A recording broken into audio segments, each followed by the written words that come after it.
होते मला भेटशी होते मला भेटशी अनंत युगाच्या नारायण होते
मला वातावरण आहे ते आपण आल्याची जाणीव करून द्यावे हेच योग्य.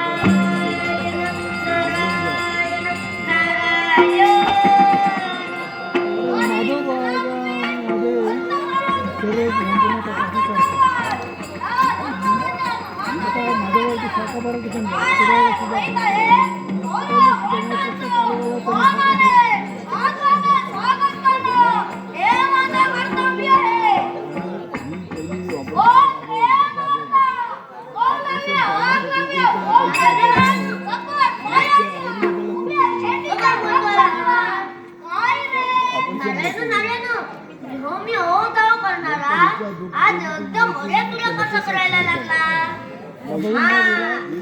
माझ्या लक्षात अहंकाराची बाधा एकदा का अहंकाराची बाधा झाली की भल्या भल्यांची बुद्धी ध्वस्त होते.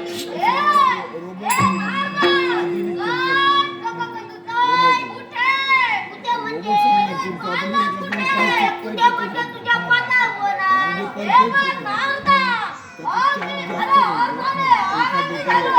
मला कुणाच्याही मदतीची कुणाच्याही सहकार्याची गरज नाही. साम्राट मी तुला बोलविले नाही, तू जाऊ शकतो. त्याचे काय माहिती आहे रक्तासू काय आहे जिथे माझी कोणाला गरज नाही, जिथे माझी कोण आठवण करत नाही तिथे मी जास्त जातो. ठीक आहे आता आला तुझा नशीब म्हणजे निदान बघायला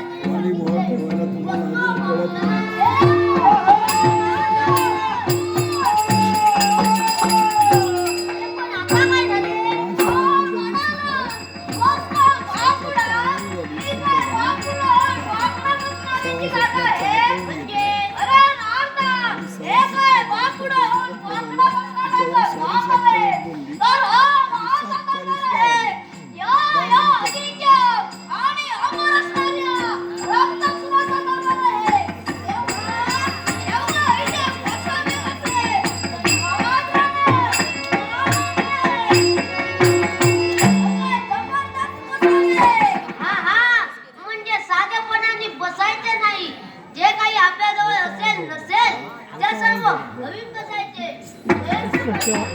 त्याला कळतंय आजच्या कसा फायदा मिळतो. आवाजच स्पष्ट आहे. पण माझा इकडं तिकडं काय करतोय?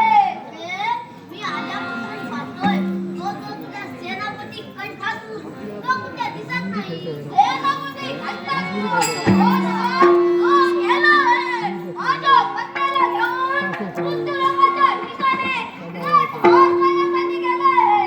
तो तुझ्या पत्त्याला मारायला गेलाय की मरायला गेलाय? हे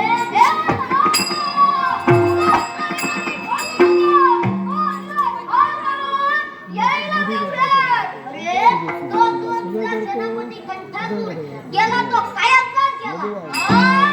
सेनापती कंठासूर गेला तो कायमचा गेला.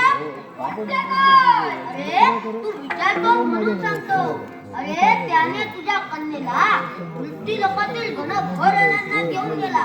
तिथे तो तिला ठार मारणारच होता तेव्हा तिने आरडाओरडा केला. तिचा आरडाओरडा ऐकून तिथे एक राजकर्ता आला. त्या राजकर्त्याने तुझ्या कंठासुराला ठार मारले. नाही, नाही. हे म्हणतो खरंच आहे. हे सांगतो. तो राजकर्ता कुठे आहे? तो ऋषीपूर्णगिरीचा राजकर्ता. नाव त्याचं रविनंदन. नाव रविनंदन. अरे त्याने तुझ्या कन्येबरोबर विवाह सुद्धा केलाय. नाही, नाही, नाही. याने संसार करीत आहे. हे होणे शक्य नाही. असं झालंय. शूरवीर आहे तिचा पती. शूरवीर आहे तिचा पती. आता तुझ्या जीवाला आहे भीती. हे नंतर सत्याचं आहे. तर त्या महासत्याची सुखाची राख रांगोळी घालायची. निघाला.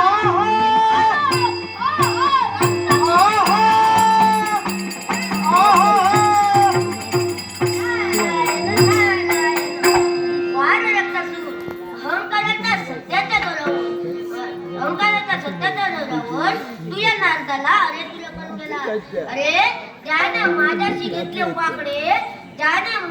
घेतले वाकडे त्याची स्मशानात गेली म्हणून समजा लाकडे. घरी बनवण्याचा छंद अंगीकारा. कारण भक्तीशिवाय मुक्ती नाही आणि मुक्तीशिवाय स्वर्गप्राप्ती नाही. म्हणून म्हणतो काटा अहंकाराचा नाटक